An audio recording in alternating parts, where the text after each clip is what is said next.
Hello everyone, today I am going to talk about other countries where English is the official language, Canada. Today you will get information about geographical position of Canada, climate, biodiversity, history of Canada, government, official language, culture of Canada, education system of Canada, and holidays and festivals. Canada is a country in North America. Its 10 provinces and 3 territories extend from the Atlantic Ocean to the Pacific Ocean and northward into the Arctic Ocean, making it the world's second largest country by total area with the world's longest coastline. Its border with United States is the world's longest international land border. The country is characterized by a wide range of both meteorologic and geological regions. It is sparsely inhabited country of 40 million people, the vast majority residing south of the 55th parallel in urban areas. Canada's capital is Ottawa, and its 3 largest metropolitan areas are Toronto, Montreal, and Vancouver. So, now climate. Average winter and summer high temperatures across Canada vary from region to region. Winters can be harsh in many parts of the country, particularly in the interior and prairie provinces which experience a continental climate where daily average temperatures are near -15 degrees but can drop below -40 degrees with severe wind chills.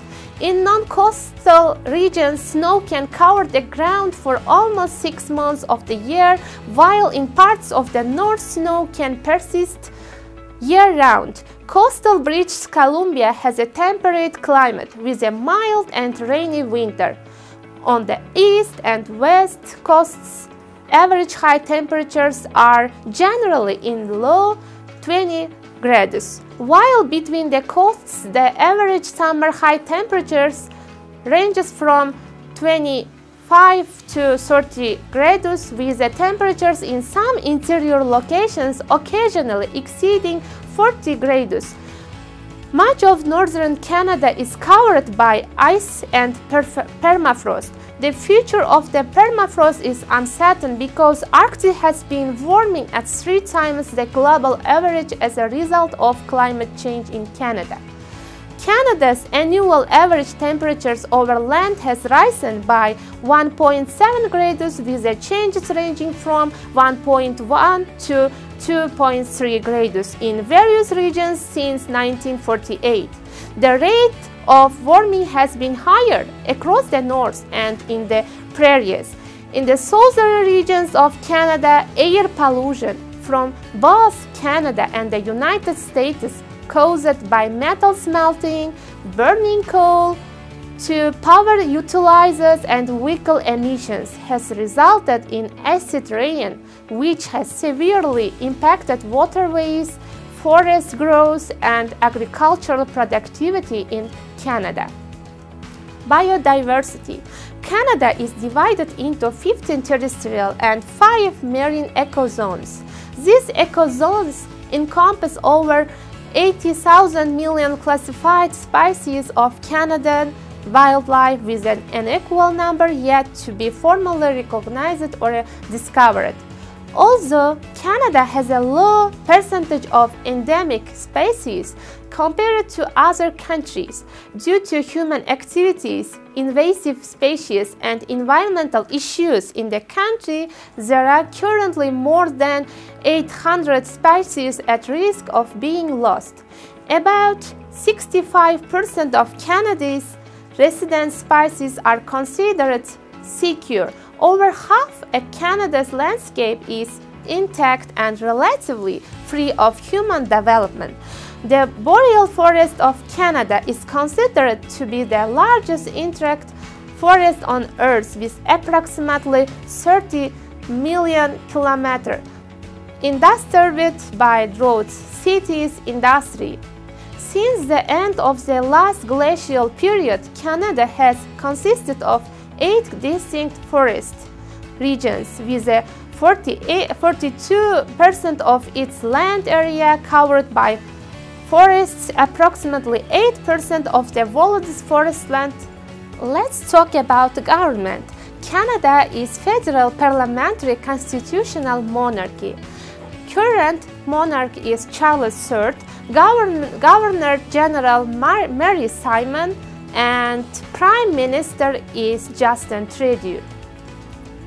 Canada is described as a full democracy with a tradition of liberalism and egalitarian moderate political ideology.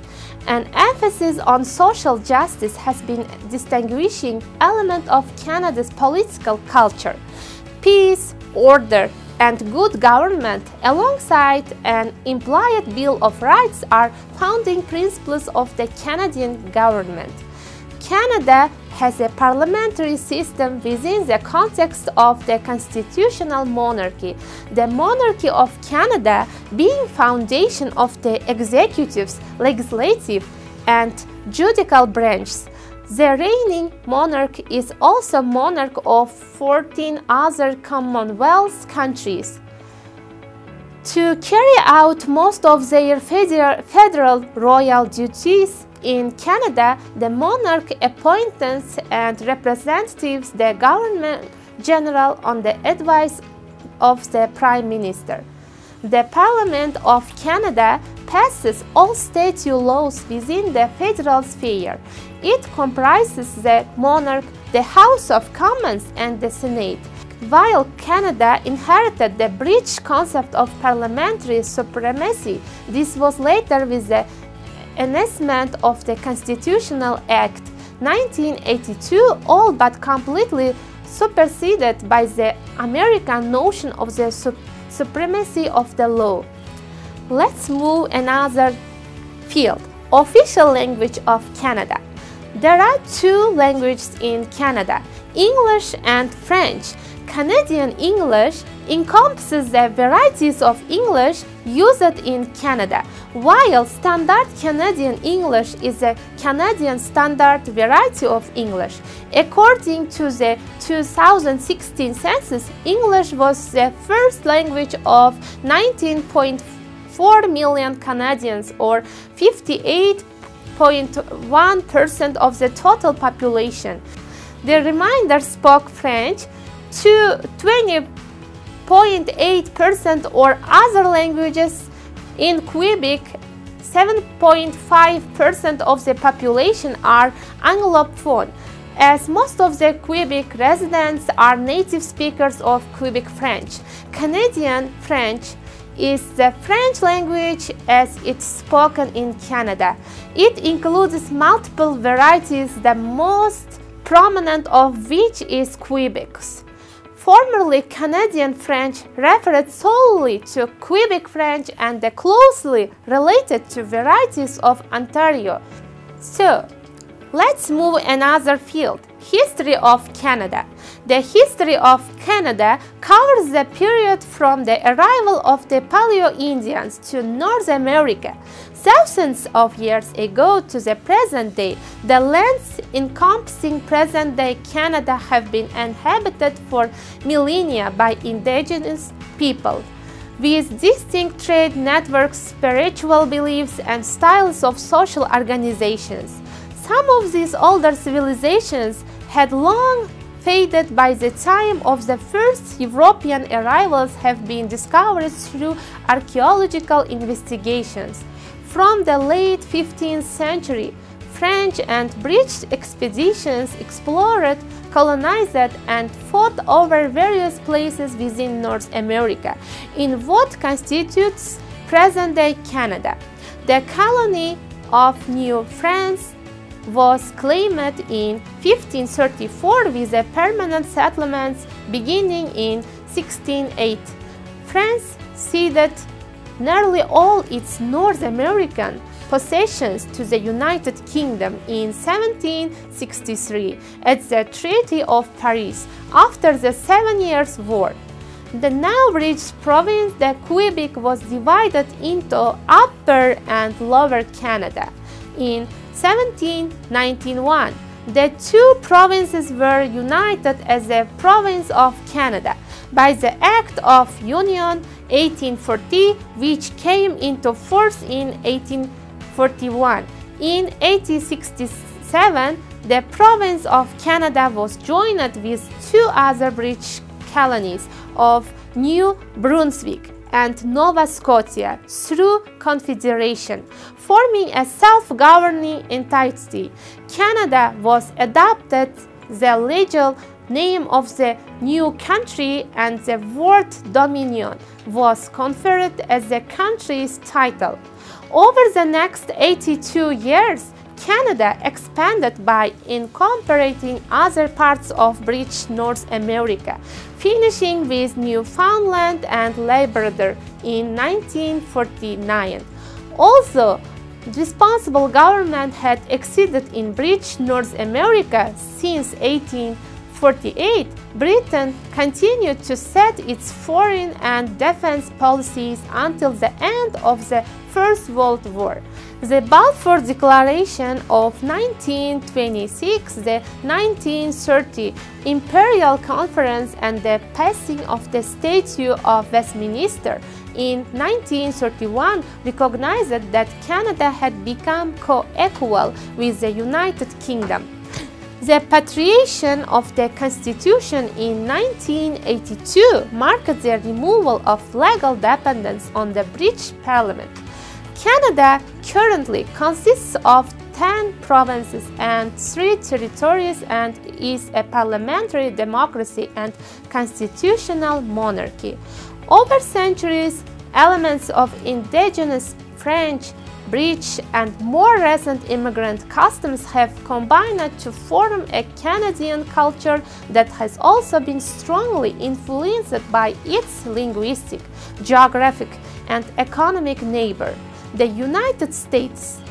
Since the conclusion of the Second World War, Canadians have supported multilateralism abroad and socio-economic development. Now it's turn to sport. Sports of Canada. The national sports of Canada are ice hockey and lacrosse. Ice hockey is recognized as the national winter sport of Canada, while lacrosse is recognized as the national summer sport. These sports hold significant cultural and historical importance in Canada. Ice hockey has a long-standing tradition in Canada and is widely played and followed throughout the country. It was officially recognized as a national winter sport of Canada through the National Sports of Canada Act in 1994. Lacrosse, on the other hand, is an indigenous sport that has been played by indigenous peoples in Canada for centuries. It was officially recognized as the national summer sport of Canada through the same act. Both ice hockey and lacrosse have a strong presence in Canadian sports culture and are enjoyed by people of all ages and backgrounds. They have also achieved international success with Canadian teams and athletes, excelling in both sports on the global stage. It's worth noting that while ice hockey and lacrosse are the national sports of Canada, there are many other popular sports in the country, such as soccer, basketball, baseball, and Canadian football. These sports also have a significant following and participation in Canada. Let's move to the culture of Canada. Canada's culture draws influences from its broad range of constituent nationalities, and policies that promote a just society are constitutionally protected. Since the 1960s, Canada has emphasized equality and inclusiveness for all its people. The official state policy of multiculturalism is often cited as one of Canada's significant accomplishments and a key distinguishing element of Canadian identity. In Quebec, Cultural identity is strong, and there is a French-Canadian culture that is distinct from English-Canadian culture. Canada's approach to governance emphasizing multiculturalism, which is based on selective immigration, social integration, and suppression of far-right politics, has wide public support. Government policies such as publicity, funded healthcare, higher taxation to redistribute wealth, the outlawing of capital punishment, strong efforts to eliminate poverty, strict gun control, a social liberal attitude toward women's rights are indicators of Canada's political and cultural values. Canadians also identify with the country's foreign and policies, peacekeeping roles, the national park system, and the Canadian Charter of Rights and Freedoms. Historically, Canada has been influenced by British, French, and indigenous cultures and traditions. Through their language, art, music, indigenous peoples continue to influence the Canadians' identity. During the 20th century, Canadians with African, Caribbean, and Asian nationalities have added to the Canadian identity and its culture. Let's move another subject: education system of Canada. The education in Canada is excellent and arguably among the world's best, with a well-funded and strong public education system. Education is one of the highest priorities for the Canadian government. For the most part, children in Canada attend kindergarten for a year or two at the age of 4 or 5 by choice. School then becomes mandatory as of grade 1, which tends to be at the age of 6 years old. Depending on the province, schools go up to either grade 11 or 12. Generally, until the age of 16 years old, children then have the choice whether or not to continue on to higher education in universities, colleges, or CEGEP. The quality of education in Canada is a highly developed country and offers one of the highest qualities of education across the globe. The structure of the Canadian education system also varies from province to province. In general, Canadians must attend school until the age of 16, and it's comprised of 4 levels. They are pre-elementary, primary, secondary, and post-secondary education. Let's have some information about pre-elementary. Pre-elementary or kindergarten is the first stage of education in Canada and are offered to be children between the ages of 4 to 5 before they start elementary school. In New Brunswick and Nova Scotia, this is the mandatory, while everywhere else it's optional.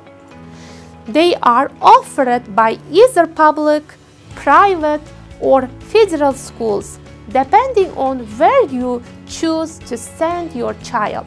In most areas, the first year of pre-elementary school is public and free, while certain provinces offer additional years free of charge, such as Quebec, that offers free kindergarten for those from low-income families or for children with disabilities.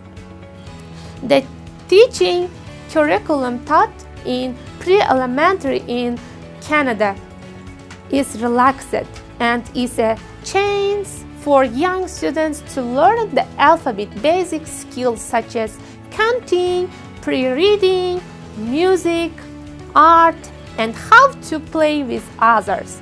These programs are specially designed to prepare children for their next step primary school.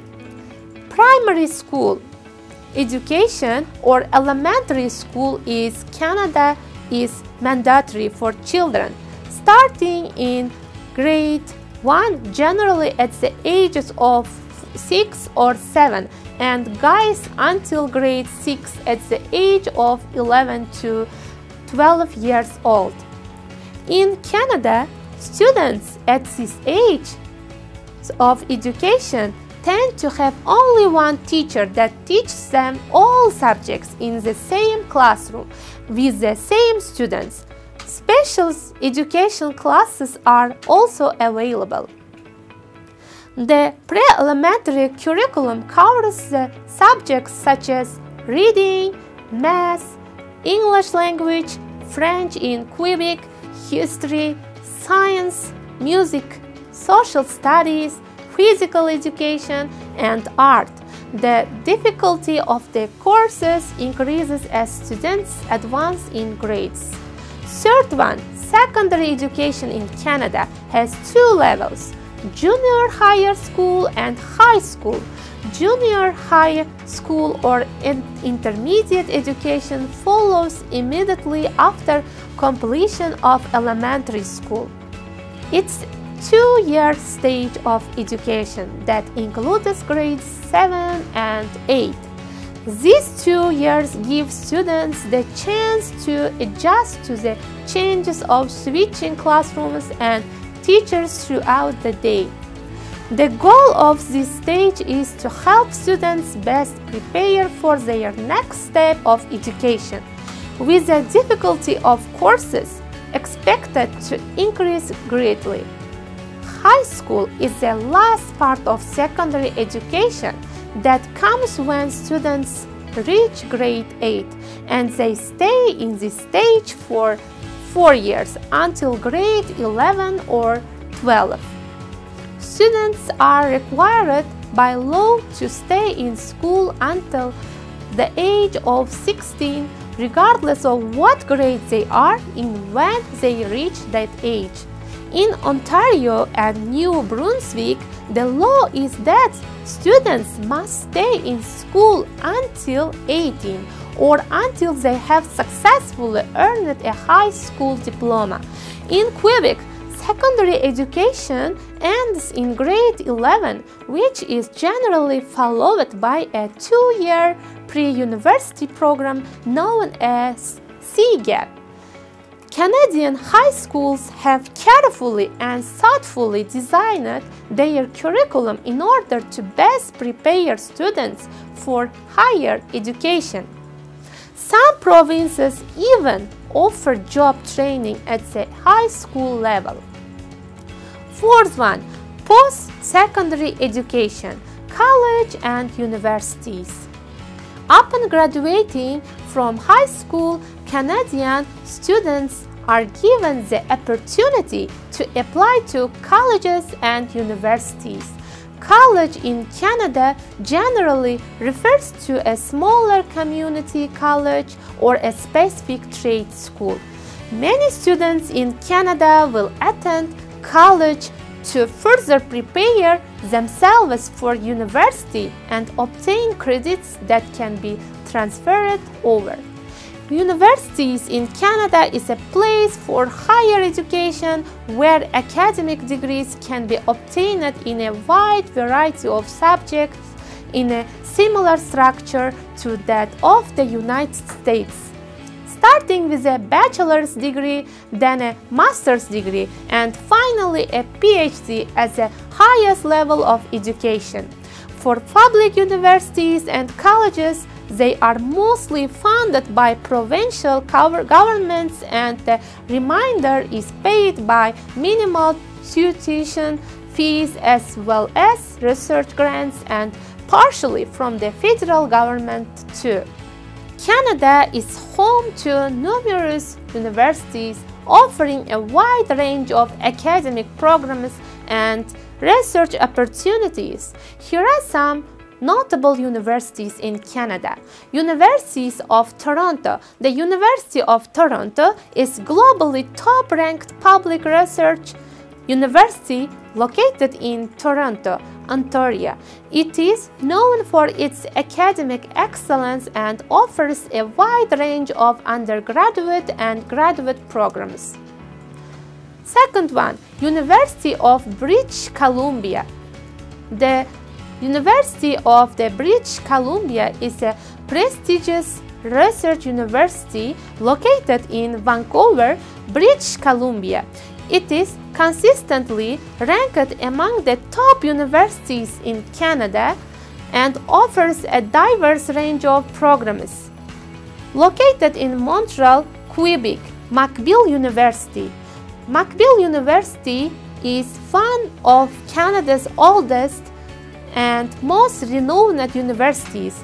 It's known for its strong research programs and offers a wide range of undergraduate and graduate degrees. McMaster University.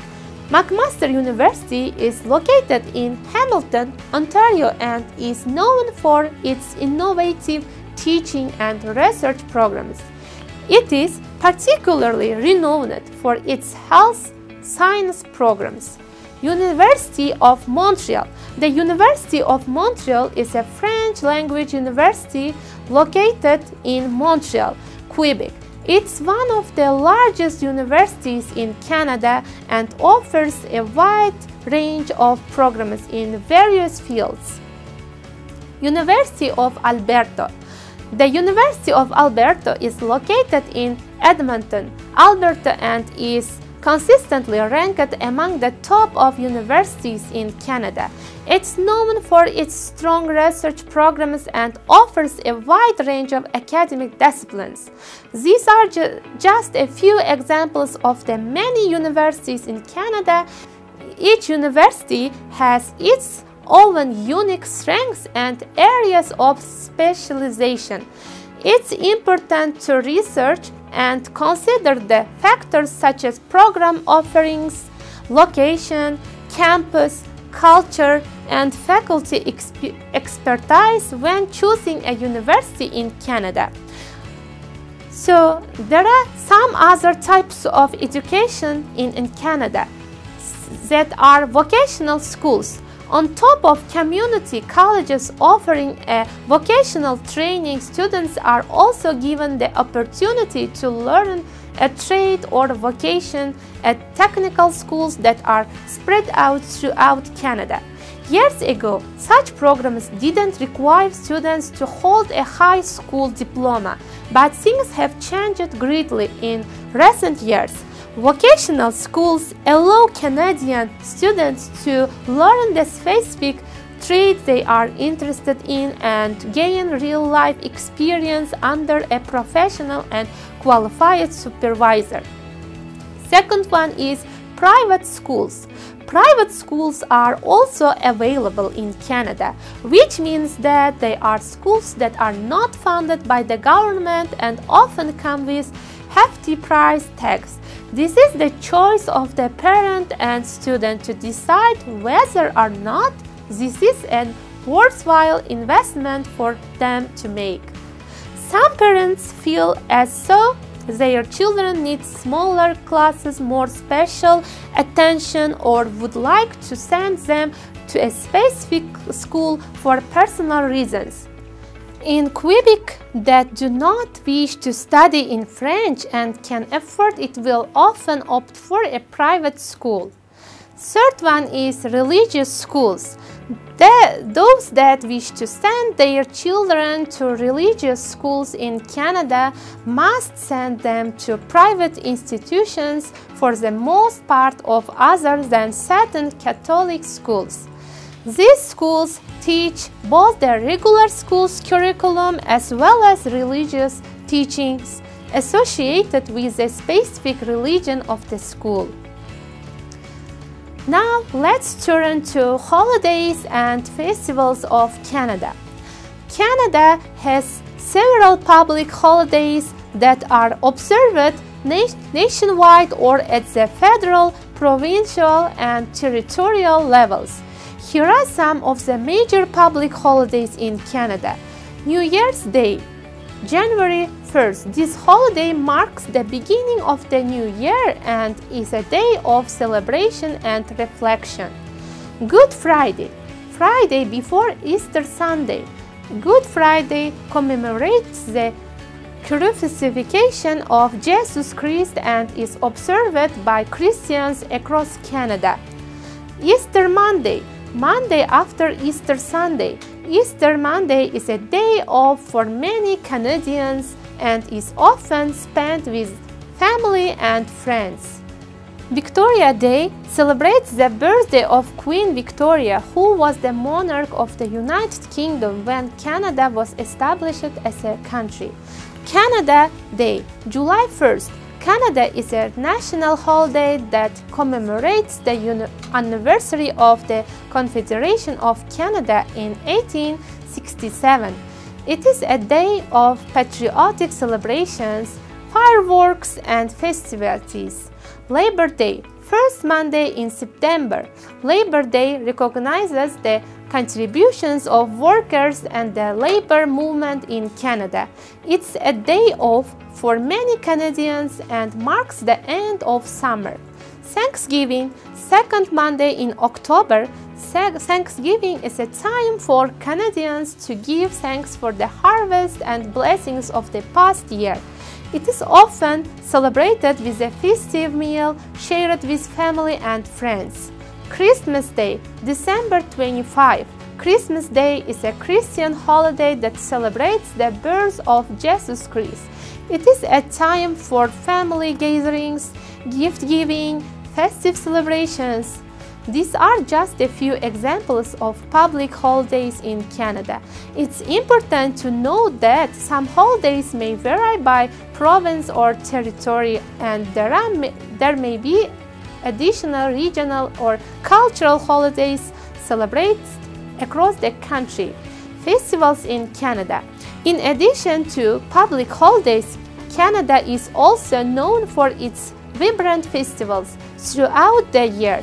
Here are some popular festivals celebrated in Canada. Winterlude, Ottawa. Winterlude is a winter festival held in Ottawa featuring ice sculptures, ice skating, and various winter activities.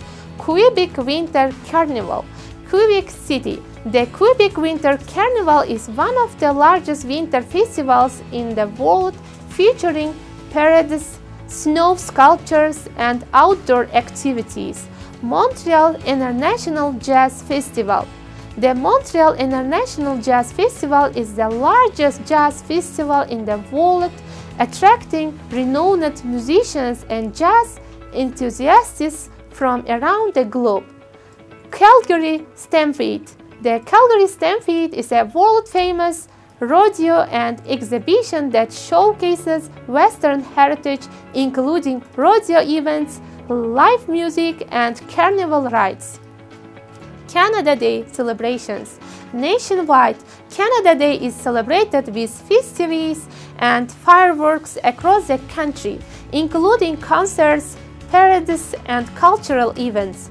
Just for Love, Montreal. Just for Love is one of the largest comedy festivals in the world, featuring stand-up performance, comedy galas, and street performances.